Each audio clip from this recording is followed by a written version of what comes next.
Oh, my goodness, my goodness. Well, when I was getting ready to start this program, the producer said, if you can hear me loud and clear, just do a thumbs up. And I did a thumbs up and he said, all clear.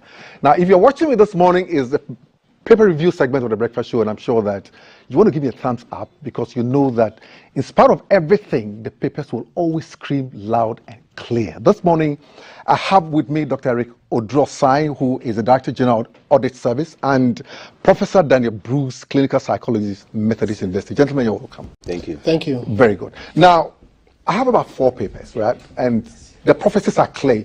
I'm sure that you know what is being discussed in the papers this morning. But let me just go through it for the sake of those who are home. The Ghanaian Times says, OSP quizzes Cecilia Dapaah over stolen cash, jewelry at residence. So you have it clear here.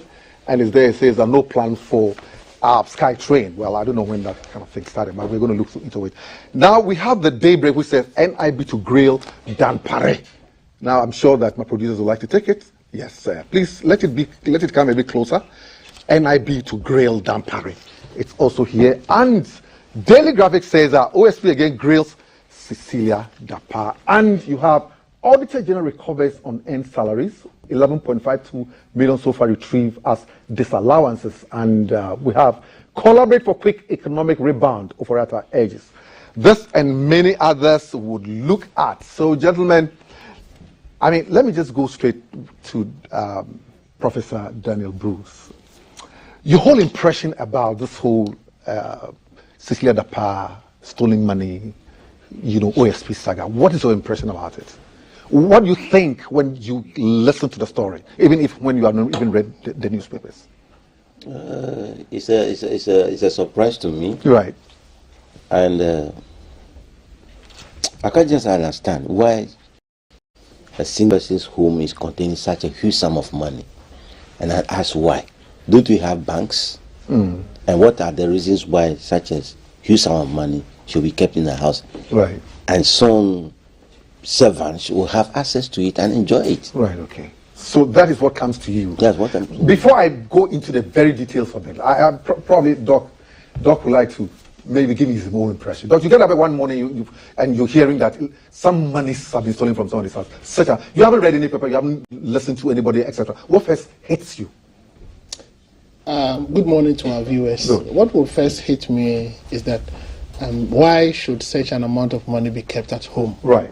Looking at the risk involved. Right. If nobody would even come from within to steal, right, there's the possibility of an attack. Right. Apart from that, it doesn't also augur well for our economy, especially looking at the way CD dollar rates are very unstable. So I'll be surprised actually to know that such an amount of money is being kept, not even to go and invest, unless someone can tell me that that money is meant for a purpose. Good. So overnight. So I'm going to use it to do a certain transaction. That's fine. Because I would not want to keep that money with me. Maybe because I don't have. But it will be extremely difficult for me to keep this money with me when the banks are there, where they can be kept securely for you.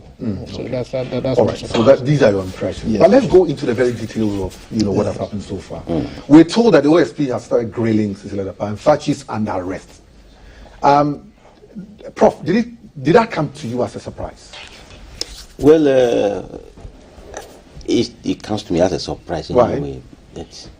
Why will I be arrested just because a certain quantum amount of money was found in my house? But I thought I heard you saying the first time that you were surprised that such an amount of money was found in somebody's house. But now she's on arrest. Okay. Yeah, where is she arrested? This is my money in my own house. Yes. Just because it has been found that this is the amount of money I'm having in my house, you arrest me. Is there a law in Ghana which bans me from keeping my own money in my own house? So if there is a law like that, then I think if I violate that law, then the arrest will be in place. Otherwise, you don't think that the OSP has any business arresting this woman? Yeah, unless there's a tip of somewhere that money which was found was stolen by Cecilia. We only arrest thieves and people who offend laws of the country. Okay. So for now, the OSP must tell us which law this woman has offended. Well, I think that if you read the Ghanaian Times, it does a good work. It says that this comes in the wake of suspicion of corruption and corruption-related offences regarding large amounts of money and other valuable items reportedly stolen from her residence. And she, yes, of course, she's kept this money in her house. We didn't know until these girls probably started pilfering this money, and the whole thing came. She reported. As a Ghanaian citizen, a very good one at that, she went to the police station to report that, look, someone's stolen my money. And then she resigned. That was the next step. Then we're told that the OSP has arrested her. And it's in suspicion of corruption-related offenses. Maybe, let me just keep you a little in the background and get back to Dr. San. Dr. San, why do you think that she would have to be arrested? Well, I think we should understand the form of arrests that has taken place. Right. It's not arrest in the form as in arrest, OSP going with handcuff and the rest. But under the OSP Act, I mean, any time they are investigating any crime, once you are invited as a witness to or somebody to assist them to do investigations, they have every right to say that you are under arrest and all of that, so that they can have access to you any day, any time to support investigations. So it is not as if the OSP went to Madame Sila Dapa's house to arrest her in handcuffs. No. But once there is a suspicion and the OSP comes in, that is an office for special prosecution. So once they are prosecuting a crime, automatically, once you appear before them. But Doctor, they could have easily said she'd been invited for interrogation. Why arrest? I guess that was what happened. She was invited to support investigations, and then when she came, I mean, they will have to arrest her. And the arrest doesn't mean that she's going to be kept overnight. No, we need to have access to you any day, any time. So once you are before us, get somebody to come and bail you, so that we can continue with the investigations. Yes. Okay, so let's move a bit further into this whole thing. When the OSP sets itself to do any inquiry, what would they be looking for? What would be the unanswered questions? What would be the mystery they would like to resolve, you think? I think the brouhaha around how the money, that quantum was found in the woman's house, and the fact that the woman is a politically exposed person. Had it not been the woman and it is the husband alone, nobody would have been interested in this matter. But because the woman is politically exposed, I guess, the OSP want to go in there and establish, one, how they came about this money, what is it meant for, what work do they do, is it the case that it is part of state resources? You know, those are the things that the OSP may want to establish. And then it may so happen that after every investigation, the OSP can establish that, look, the amount found in their house is meant for a business for the husband or ABCD. I think those are the things the OSP may want to establish. And if it is even for a business, what kind of business do you pay taxes on it? If it is a gift, under the gift law, you have to pay some tax on the gifts given to you. So there are a lot of issues the OSP can investigate. But I would say that it is good the OSP went in swiftly so that we will be able to resolve the unresolved issues. And like Prof said, the fact that you found a certain amount of money in my home does not imply that I have stolen state resources or the money belongs to the state. Like I said, had it not been the woman being a politically exposed person, this would not have been an issue at all.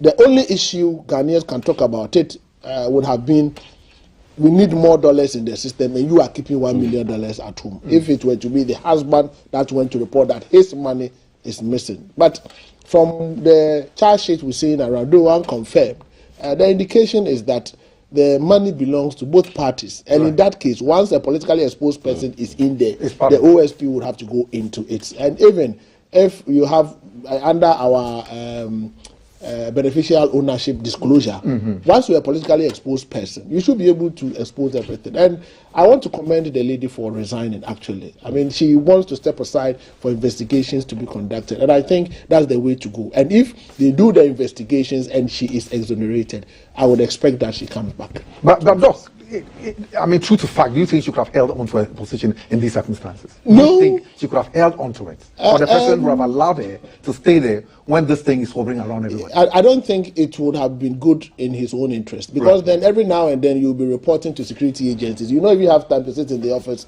to do what you're supposed to do. So that's why I commend her for resigning. A few people will take this decision, but she has taken the decision to resign. I hope and believe that they will go into it, and whatever it is, they should let Ghanaians know. If she's exonerated, fine. Okay. If she's not, she should face the... Prof. Bruce, one of the things that, you know, is of interest to me is the fact that the paper, I'm just looking at what the paper is saying. And it says that Madam Dapaah, you know, has denied all these allegations, saying that the kind of amounts of money being panded around is actually not true. But she's not really giving us a figure. What does that imply? Well, if you have money in your house, yes, and you have some people living in the same house with you, yes, they will be taking the same amount, yes, day after day. That's right.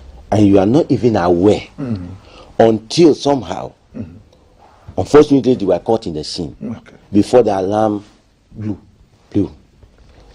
So you say, how much do I even have? It means we are just pumping the money down there, pumping it down there without even counting. When I heard that news, I said, I have never sat down to count from 1 to 1 million. I cannot do it. At a point, your mind will get confused. So if you have such a money, you cannot even count it. Right. So for that one, I can say that it is good on her part that she can't know the amount of money, because if you have it plenty. No, what is she saying is that it means that she's being exact. If I'm getting what she's saying that, look, what you are saying is missing is not the true picture, because clearly she would have spoken to the police, and I'm sure that she gave the police a certain figure. Yeah. And this may be coming from the charge sheets. I'm not too sure. Yeah. How $1 million entered into the system, into the minds of people, in addition to 300,000 euro, exact number of, you know, kente cloth, etc., you know, and Madam is saying that, oh, come on, all these... So who gave out those information? So there's a point I'm making. Who gave out those information? If you don't know how much you have, how can you mention that 3,000 euros, $1 million, and it means you counted the money, you know the value of it you have in your house. All right, let me just break in now. My producer tells me that there's something happening at the Kawo-Kudi junction, and he thinks that it will be of interest to those who are watching this morning. So stay tuned, we'll come back again.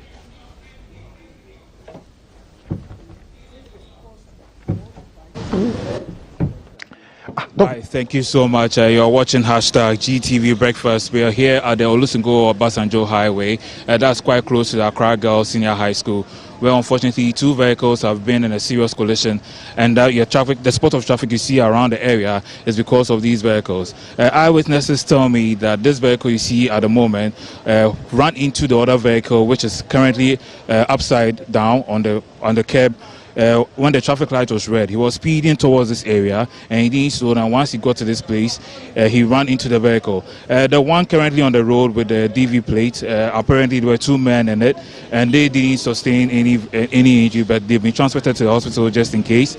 And then for the vehicle on the side, the Toyota Vitz, I understand some of the eyewitnesses are claiming it may be an Uber driver who was with a passenger woman, but she was unconscious and has now been conveyed to the hospital as well. The scenes you're witnessing now, if you look in the general area, you notice that they've caused some damage to the pavement, and it's caused quite a bit of traffic over here for commuters who are heading towards Achimota and for those who are heading towards 37. You see the police here at the helm of affairs hoping to secure the situation and hope that the traffic will move on as smoothly as possible. Chairman, morning. Good morning. I beg your name be? Victor Akoli. Victor. So Victor, I beg, you see what happened for this time? Yes. So you go fit tell me. The issue is that the small car has parked here, the traffic light has hold. So this one's on speed coming. So he tried to save himself. That's why he has used to knock all the posts. So he reached here now, the brake cannot car, the car too cannot stop. So he tried to use to pass here. But the car too park, the small one park. So on the speed, then he come and knock this car. That's why the car roll and come and be here. So you talk say it is speed from that side or break all these things. Yes, from that side. So he was. So you know if he stop. You know if he stop.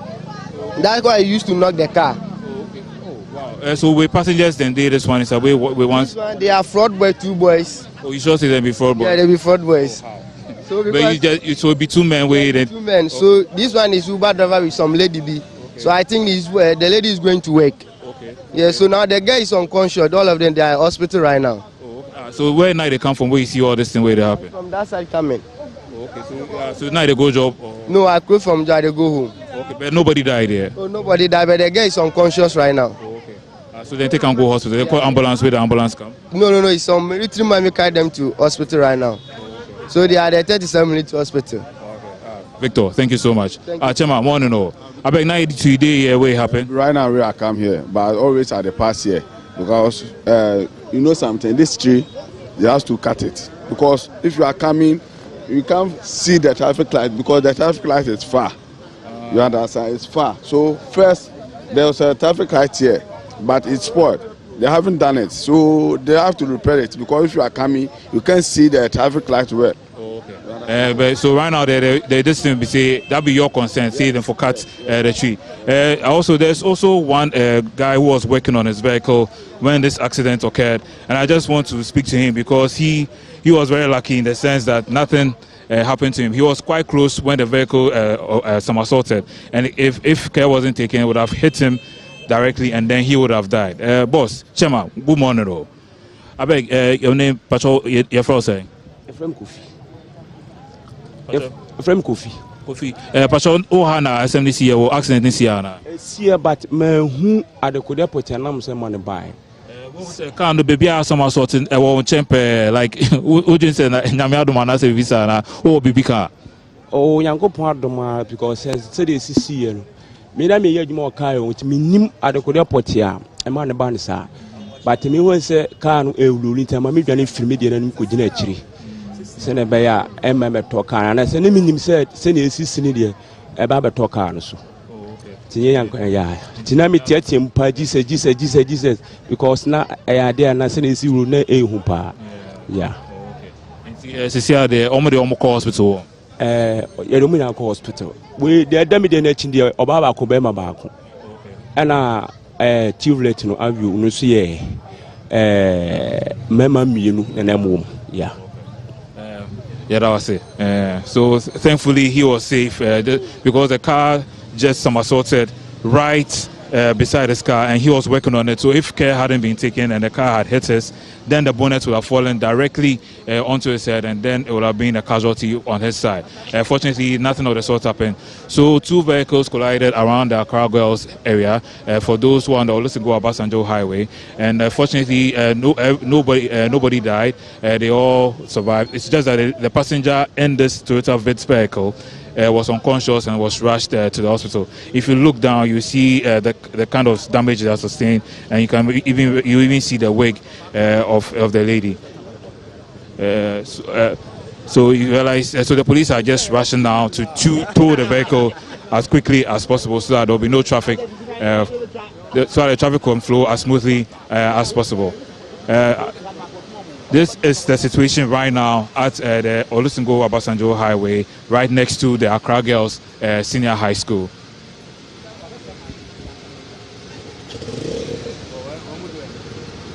Thank you very much for coming in timely. At least you have made us to understand what exactly is happening on the roads and calls for care. Now, the timeliness therefore says that *447# 333, is the TV license code for you to connect and make sure you make a contribution to GBC. So when in events like this or during occasions like this, we are able to come through to you timeously, right? Okay, let me get back to Dr. Osai. Doc, the conduct of public officers is being questioned here. There's a bill. I know you're sure of the bill. You know about it, and others are saying that we should do more with the law to ensure that these sort of things don't occur. But we sit here again and say that, if someone has so much money, unless you can prove that, blah, blah, blah, and all that, So I get a mixture of, what do we really want? Can't we keep money? Oh, we can keep money. Yes, so by what standard are we going to say don't keep money through legislation? No, we can keep money, and then I'm not sure you can legislate that nobody should keep money. It's about the quantum, and when as a country we're facing challenges as far as dollar or the foreign currency is concerned. You encourage people to, as much as possible, do business in local currency. That's why even the Bank of Ghana abhors or prevent people from quoting in dollars, so that we don't dollarize the economy. What I think we should be doing is that public officers will have to be held at a certain level. And that is why I'll add my voice to those who are calling for the speedy passage of the bill. The conduct, public officers conduct bill is very important. And I would also say that I've been making the call that we should mainstream lifestyle audits into public administration.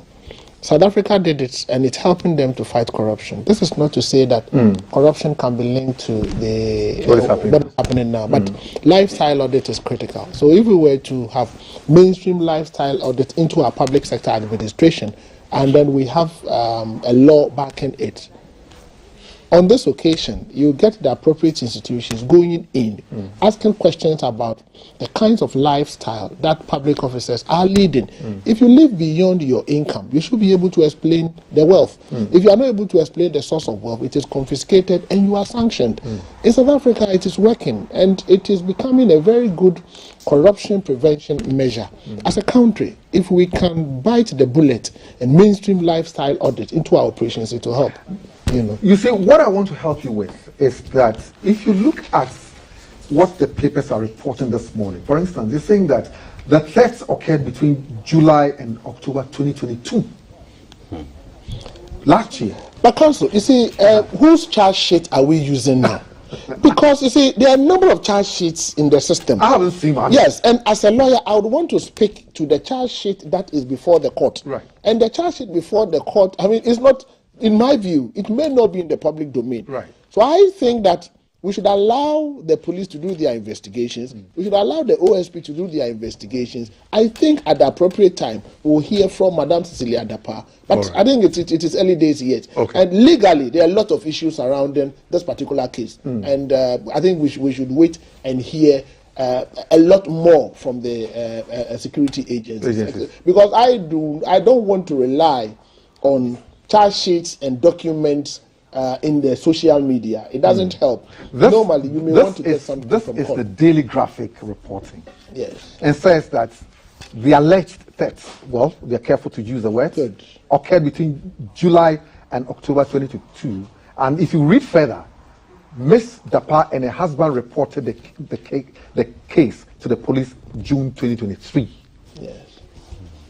You understand? Assuming we're going by these facts, Yes. which is what we're doing. Assuming we're going by these facts, of course, you are trying to derogate by also questioning a few things here and there. The timeline, the time space, the time span. It leaves me baffling. Exactly. What are we actually looking at? What are we chasing? Maybe, Council, I mean, if you steal from my home, I may decide to engage you to refund the money or look for where the money is Before reporting to the police. Maybe they exhausted all options available to them, and they decided that they would now report to the police. Okay, it makes a lot of sense to say that. Okay. Now, let me go straight to talking about something that will be of interest to Dr. Eric Osai. What is it? It talks about the odd-surgeon recovering. Sorry. I think it's good news, isn't it? Let me start with the Professor, please. Prof. Yeah, it's good news. On salaries. It's good news. Okay. Yeah, it's good news. So kudos to the Auditor General. If we can go on this tangent, I think we may be able to save a lot of money, which we use for the development of Ghana. Right. Yeah, if you don't deserve to earn somewhere, and it's put somewhere, we need to lay our hands on it and quickly use it for the social benefit of the masses of the Ghanaians. But let me, talking to Dr. Osai will mean that I probably want to find out, Doc, I work in an institution, but let me ask you, give us a broad outline. How do these things occur? Well, I'll talk about unearned salary. I mean, it's a free lecture. Yes, I mean, unearned salary means at the end of the month, you have been paid when actually you've not worked. And it happens where, one, people who are supposed to be on retirement, they are still in active service, and you pay them. People take steady leave with pay. After the steady period, they don't return, and they still draw their salaries. There are people who have also resigned from the services of the organization. You don't inform controller ahead of time so that they will stop their salary. And though they have resigned from the service, they continue to earn salaries. And there are people who have not even been employed, yet they earn salary. And there are people who have multiple bank accounts, a number of multiple staff numbers. So at the end of the month, one person earns about 5 salaries.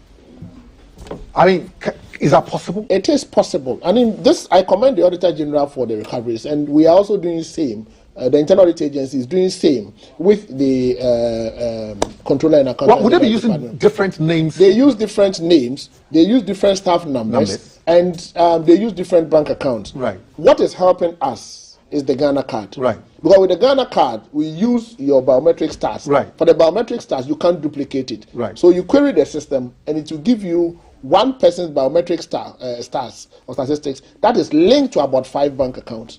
Right. So you are able to establish it. So that is one advantage we have. So if we are able to integrate the NIA with the other payment systems, we will be able to reduce a lot of unearned salaries. And on a monthly basis, we're doing that. So currently, what government is doing is that before they pay the salaries, all institutions are expected to send their electronic payment voucher to the Internal Audit Agency. Right. So we validate and check whether the amount of money government is going to pay is true or not. And I can tell you, between January and then June, we have saved close to 45 million cedis. On a month-by-month basis, we see that we clean up the system.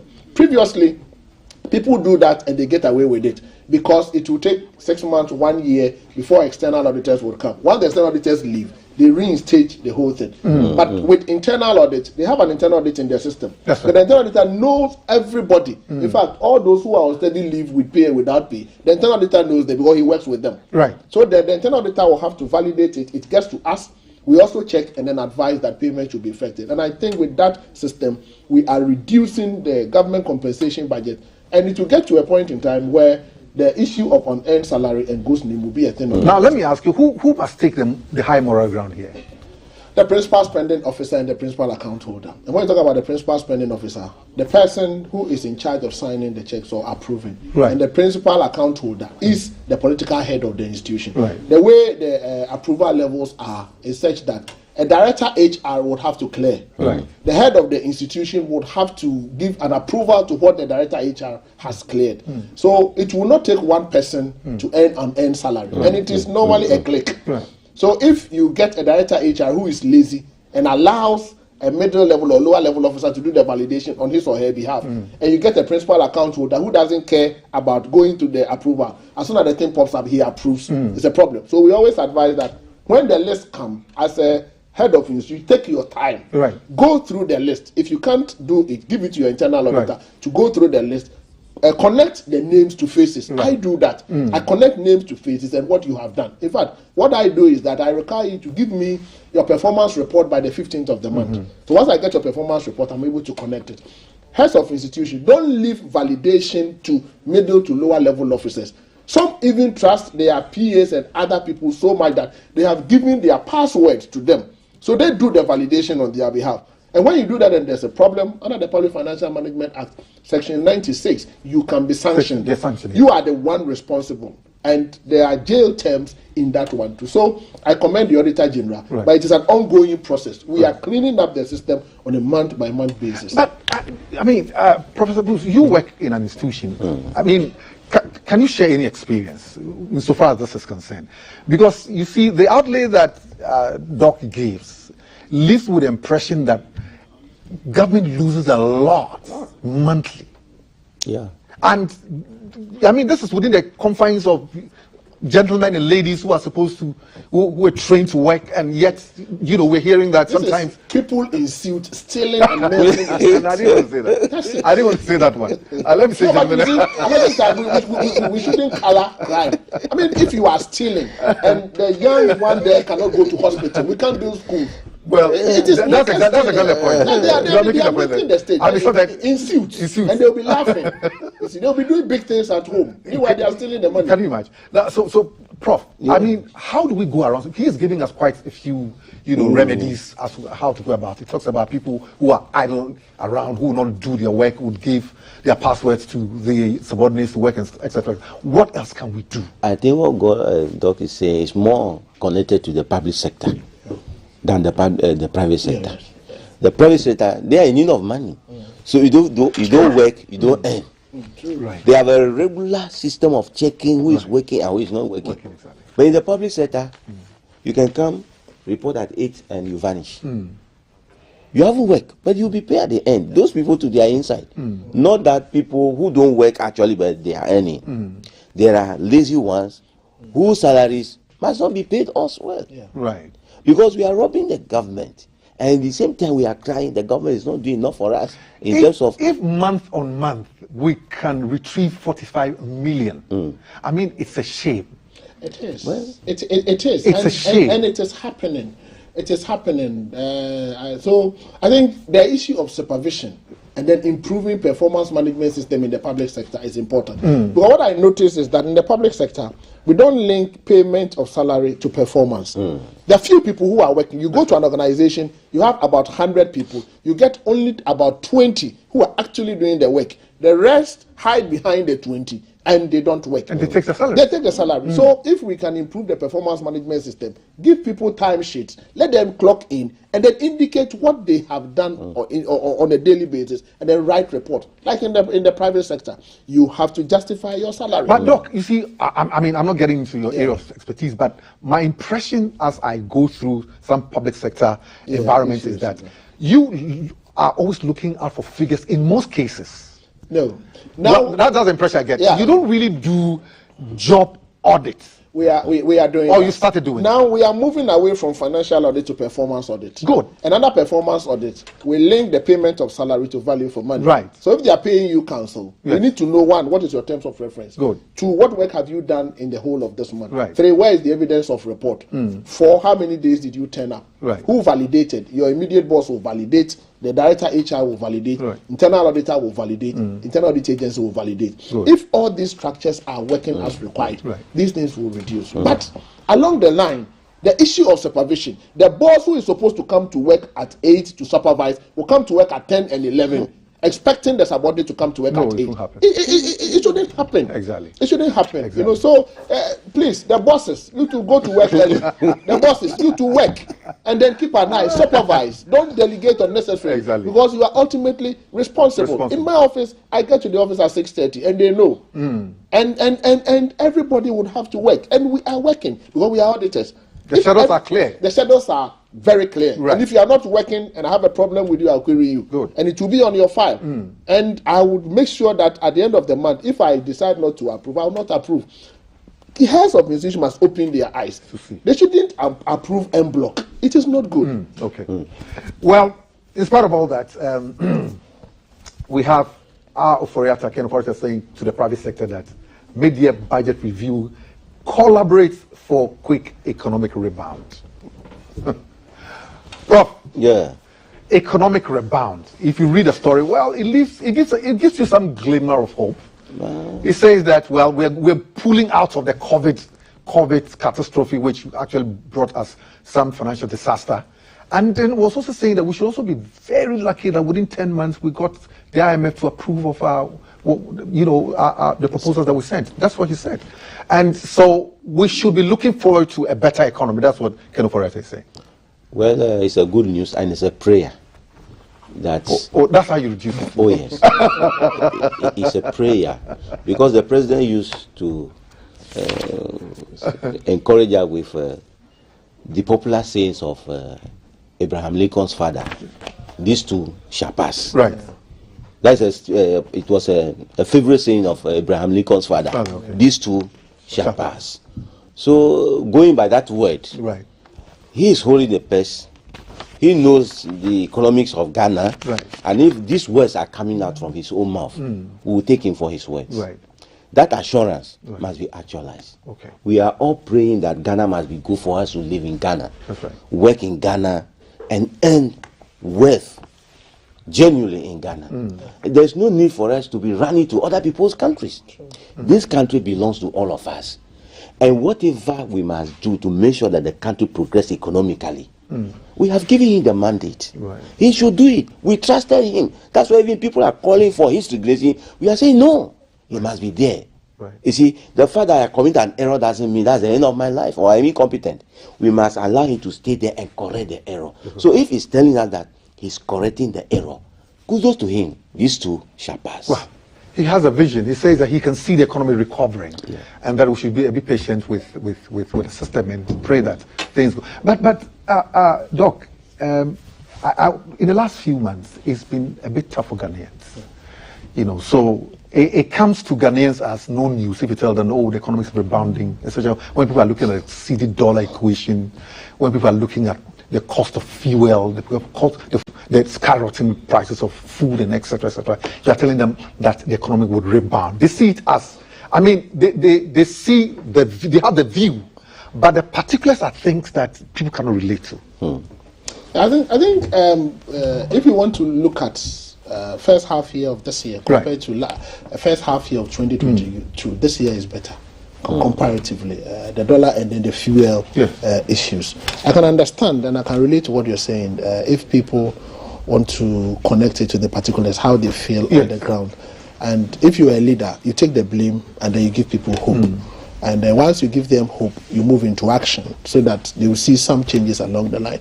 We are hoping that the mid-year budget that will be presented will give us an indication of how we have performed the first half year, what plans, specific terms, I mean, we were able to achieve, what do we have going into December. And then also next year is an election year. So we should be able to end the year well with the end year inflation so that it doesn't cascade into 2024. But everybody knows in an election year, there are a lot of hard decisions no government may want to take. You know, so I am expectant. I want to hear what is in the mid-year budget review, and I want to know where we are by way of revenues. How are we able to achieve the IMF targets? Because achievement of some of the targets will lead to release of additional funds, which would help us resolve most of the issues we have. But Doc, your perception in retrospect, the last 6 months, the first half? The first half has not been bad, I must say, because if you compare the first 6 months of this year to last year was worse. This year, it looks good.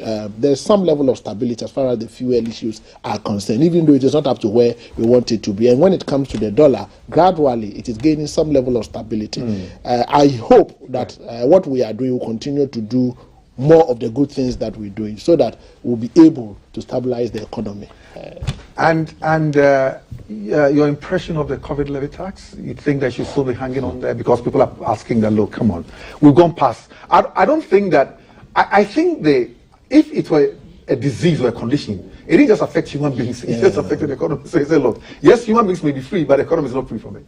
Yeah, but I think there are some post-COVID implementation issues, and Parliament has already passed that thing into law. So unless they have a way of scrapping that law, it is still in our statute books, and it was approved as part of the 2023 budget. 2023 budget is 6 years down the line, 6 months down the line by way of implementation. So I think that the minister would have to explain to us how much have we accumulated by way of the COVID levy. What have we used it for? Do we have any additional expenditure areas we need to incur using the COVID levy? And I believe that if Parliament so agrees with him, and there is even the need for a supplementary budget, they would approve. But it's all about transparency and accountability. But interestingly, coming at the heels of what we just discussed, well, the final says banks record 4.3 billion profits. Wow. Big money. Profits have been made elsewhere. It's not all doom and gloom, don't you think? Yeah, what are their losses as well? We want to know their losses also. Well, they say they made profits. So in the name of this domestic exchange program, if they're able to make such a big profit, it baffles my mind. Because we are afraid that people may not send their money to the bank, and the banks themselves might not be doing so much good profit business. But if they're able to do that, it means we should applaud Ghanaians that they still have confidence in the Ghanaians, in the banks. And it's their money which they have used to get that profit. So what do the savers themselves get? They must pay them good dividends or interest on their savings. They should not take that money alone. And we also want to see that money running into their corporate social responsibilities. They must be, just as they publish this, this is what the bank has given to Ghanaians. So you should be telling us how much they're spending on corporate social responsibility. Yes. It's not just about. No, it's not just about this. All right. Because you see, before they declare profit, they expected to take all those things into consideration. And let me also say that the Bank of Ghana implemented or came out with a number of policies, accounting policies, that supported the reported. One of them is the fact that they are allowed to write off some of the expenses they incurred within the COVID period. Right. So while they allow you to do this write-off, you come out with such a profit. And I want to agree with Prof that once you have declared the profit, what becomes of the dividend? And dividend issues are issues that are approved at an AGM. So then people must be educated and they have to understand how these things work. Right. But I want to believe that with the way banks have operated and the way the system was not good for them last year, they may want to do a lot of capital reinvestment. Right. And this is where they have to explain to the shareholder that, look, we'll not be able to pay dividend. We want to reinvest the capital. But even when you want to reinvest the capital, what are the reinvestment areas? Right. And how would it inure to future benefit Right. of the shareholders? Okay. Well, I am sure that for my friend who comes from Takoradi, Ekuba Kwame, she was expecting that there will be a sky train. But my understanding is that no plan for sky train. Now, I thought that it was a dream. Prof, Yeah. you are a psychologist, and so I thought this was a big dream. If it were achieved, I would have said, well, good prophecy is been accomplished. But today we're told that there are no plans for it. Even the one I know between Accra and Takoradi. Yeah. I want to see that one. Do we have a sky train? No, I'm talking about the one yeah. that walks on land. I mean, that moves on land. Yes, I haven't seen that one. Oh, then Pakadan one. Then Pakadan one is working. and the one to Tema. The one to Tema. Well, but we need it extended. Of course, we can see the project going on. But the whole issue about Sky Tree, Yeah. When the concept came, for me, I was imagining how would it look like? a train in the sky. A railway line that is hanging. That is hanging. Yeah. And where will it pass? And when the posts are mounted, how is it going to be? At least we should have been shown the artistic impression of how the thing is going to look like. Right. We were all expecting that will be maybe the first African country to have the sky train. Yeah. So that those of us who may not have the opportunity of flying an aeroplane, at least we can enjoy the sky train. Right. We can wave people on the ground that this one, I am also in the sky. That's right. It's equal to flying. You see the point now. That's right. But for people to say that, no, it's not possible for this thing, they have shattered our hopes, they have disappointed us, and that deception in our mind, they must find a way of clearing that look, it was just a deception.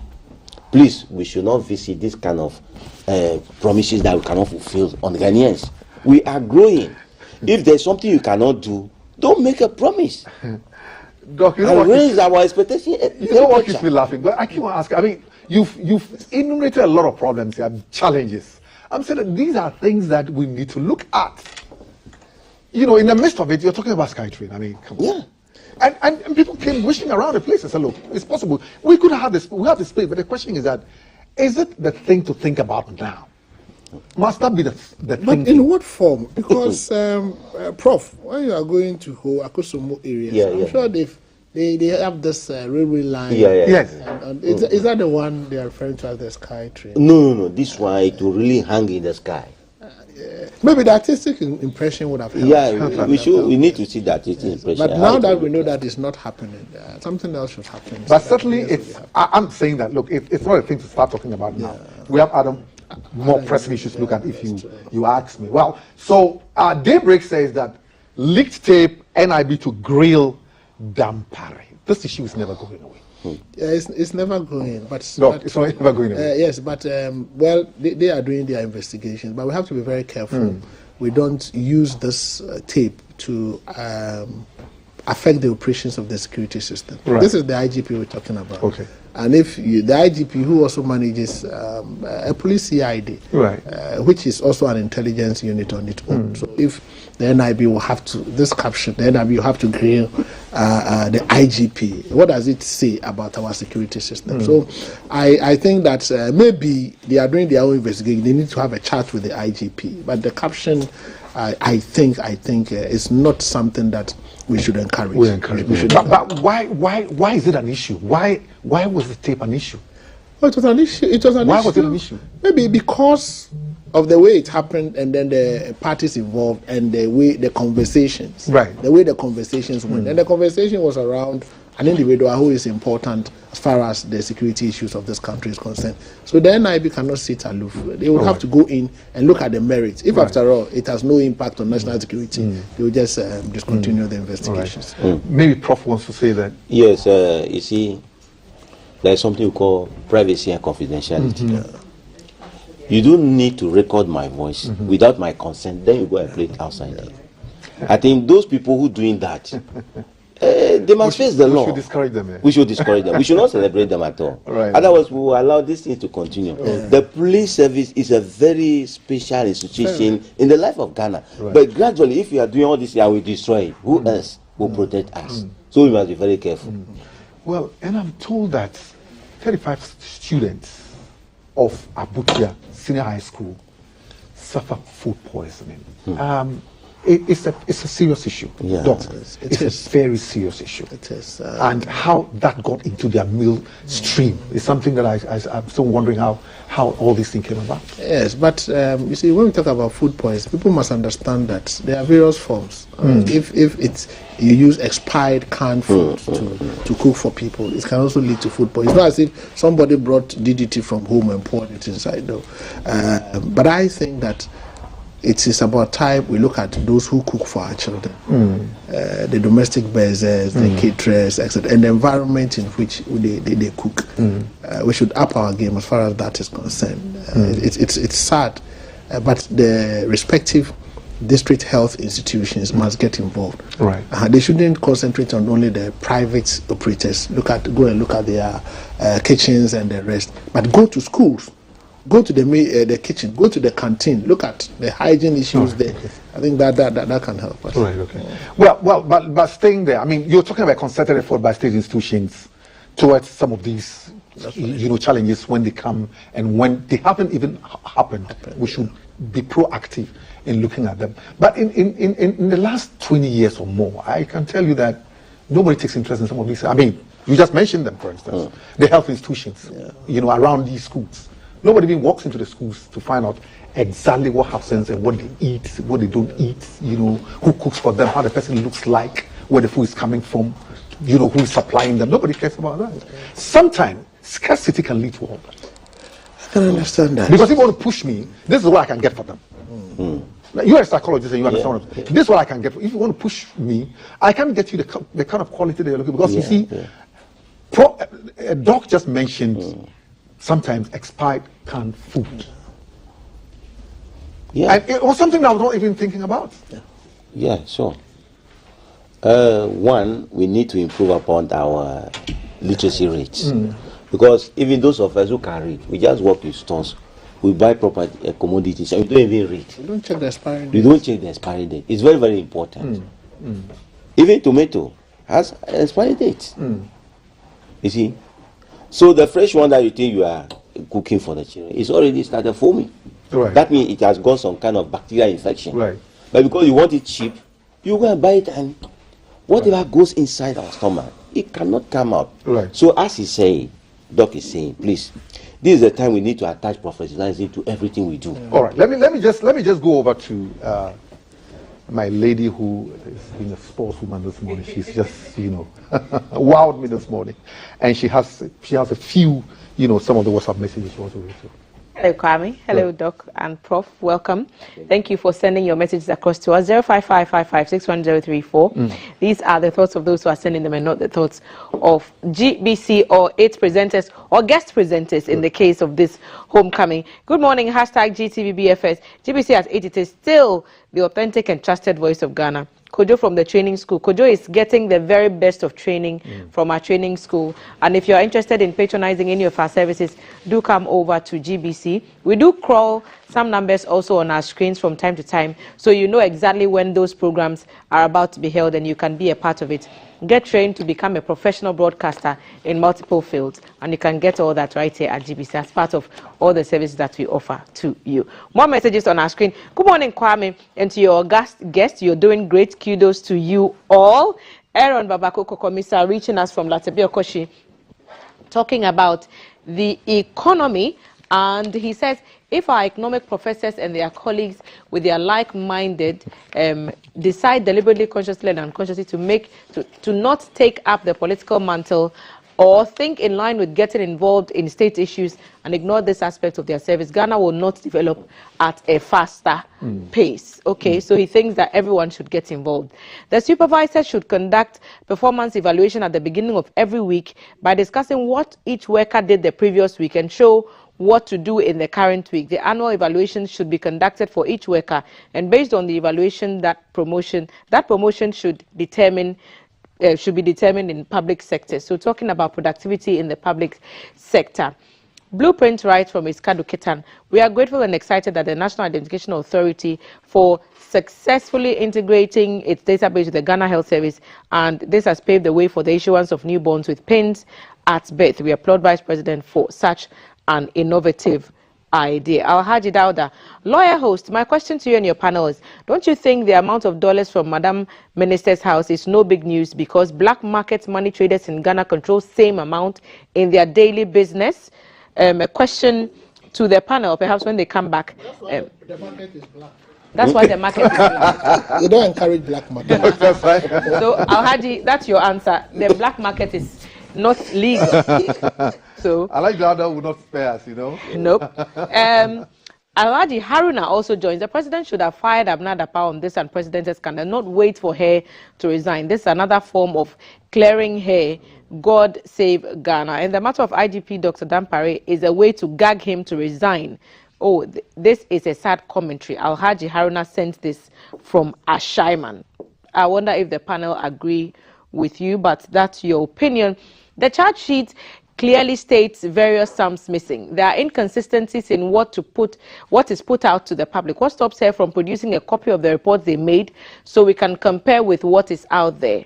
So she said, going on to say, this message, our viewer is saying, Madam Cecilia indicated inconsistencies in the monies mentioned. So the person thinks that she should have just given the public the breakdown of what they reported so that we can compare with what is on the charge sheet circulating. Kay sent us that message.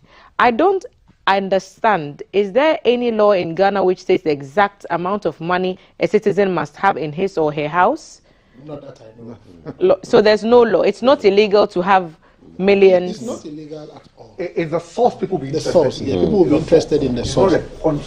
Okay, so that's your answer, Sky Limit. There's no law regulating how much.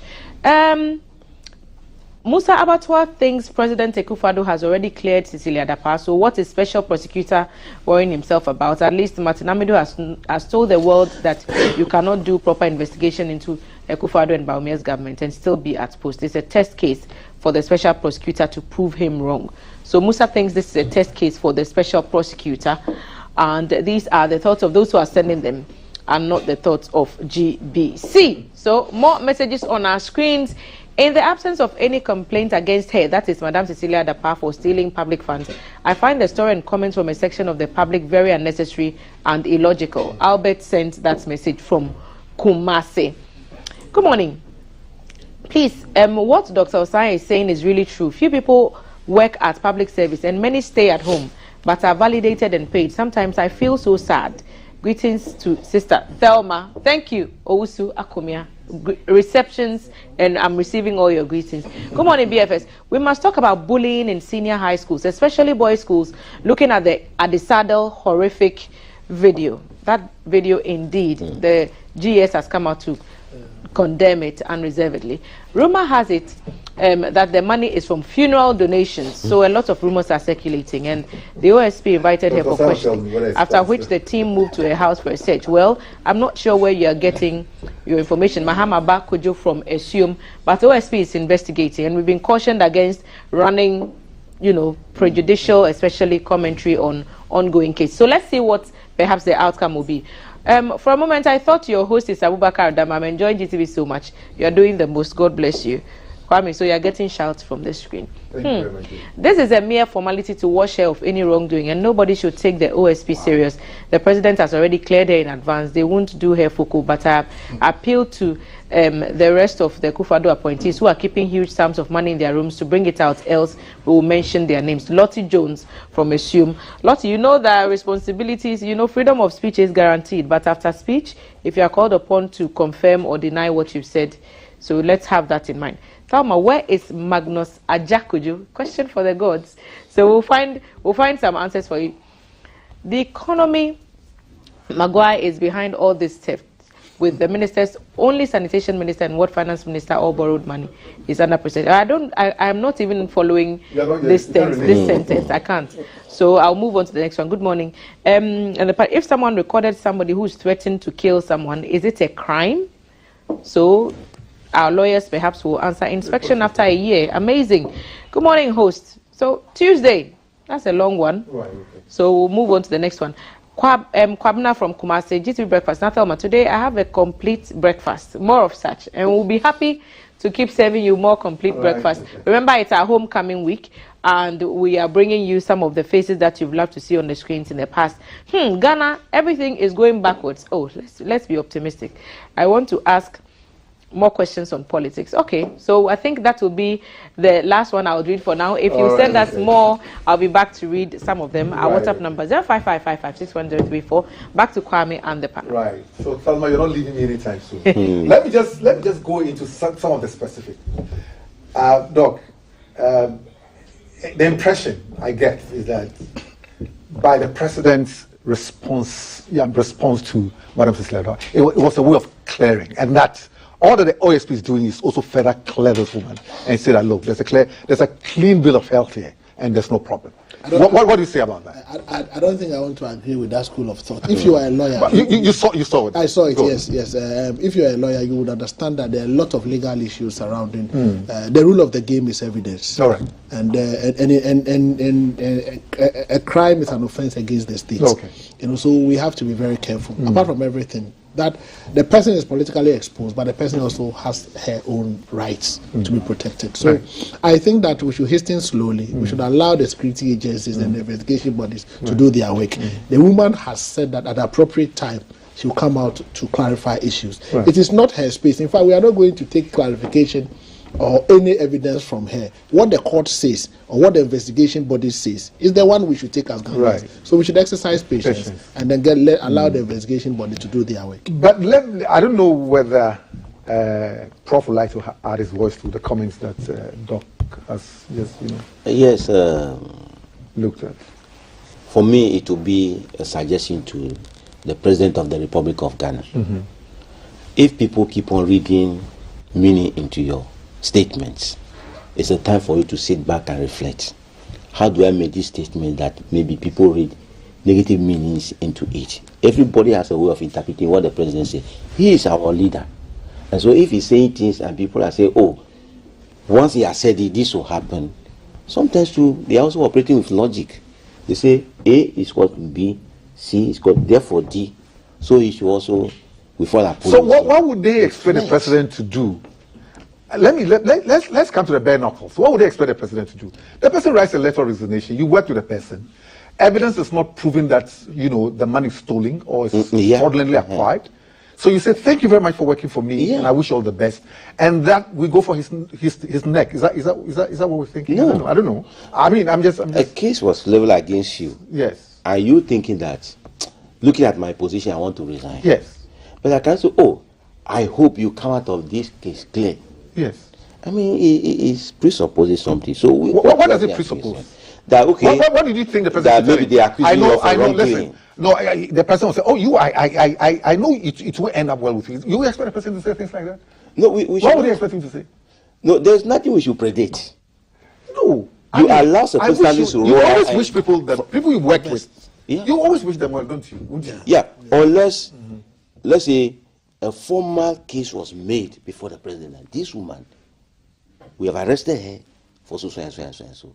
So based upon that, she says, they'll say, looking at the accusation level against you, I hope you will come up. But the person just resigned. Here we are. She resigned She's giving saying reasons. that. She's saying that. Prof, she resigned giving reasons. Say, look, I don't want you to be bothered. I mean, your government to be bothered with all this thing. Let me go out and go and sort it out. So I come to tell you that for that reason, I want to leave. So President said, I wish you all the best. Oh yeah, that's I all. hope you are You clear. have said it. I wish you all the best. Go. Not Whether you are that I clear. hope that- No. not that I hope. Yeah. You see the point now?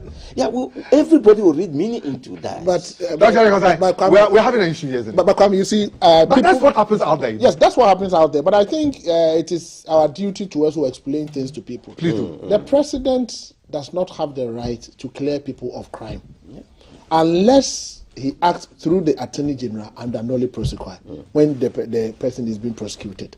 So, and the meaning I read into the president's letter is that go face the investigation institutions. After that, I hope that you'll be cleared.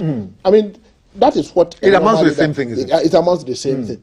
So the president, you see, if you say the president has cleared the person, as if the president letter is preventing investigation body from investigating the thing. But what I think the president is saying that go and face the investigation body. I hope at the end of everything you'll be cleared. You'll be fine, okay. I think it's a normal letter Right. that is Okay. written Okay. to any institution All or to anybody who is separating from a government or an institution. Well, once the text comes out of your mouth, people read all kinds of meanings. Oh, yeah, yeah. Definitely. And they have the right to do And they that. have the right to do it. But the whole thing from my good friend, Alhaji Dauda about the black market thing, he says, look, people have so much money. So why bother this woman?